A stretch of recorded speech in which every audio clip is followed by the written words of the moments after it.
बिस्मिल्लाहिर्रहमानिर्रहीम इय्याका नअबुदु व इय्याका नस्तईन। मेरे पाकिस्तानियों, जब तक ये पैगाम आप तक पहुँचेगा मुझे ये अरेस्ट कर चुके होंगे और मैं जेल में होऊंगा।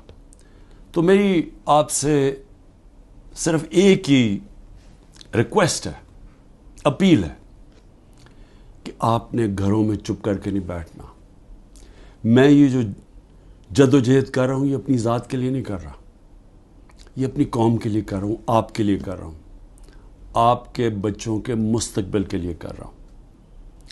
अगर आप अपने हकूक़ के लिए नहीं खड़े होंगे आप ग़ुलामों की ज़िंदगी गुजारेंगे, और ग़ुलामों की कोई ज़िंदगी नहीं होती। ग़ुलाम ऐसे होते हैं जैसे चूंटियाँ ज़मीन पे होती हैं, उनके ऊपर परवाज़ नहीं होती।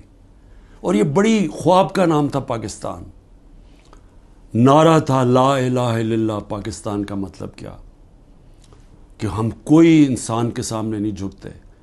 ला इलाहा इल्लल्लाह इंसान की ग़ुलामी से हमें आज़ाद करता है।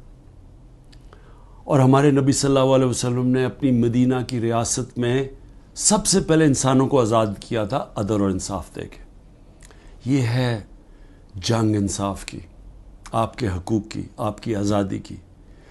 और कभी भी याद रखें, कोई आज़ादी प्लेट में रख के नहीं देता।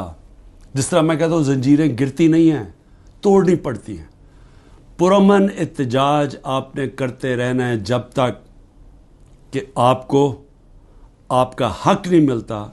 और वो सबसे बड़ा फंडामेंटल राइट है वोट के ज़रिए अपनी हुकूमत मुंतखब करना, ना तो किसी और कोई कब्ज़ा ग्रुप इस मुल्क के ऊपर कब्ज़ा करके बैठ जाए जो आज कब्ज़ा करके बैठा हुआ है। शुक्रिया।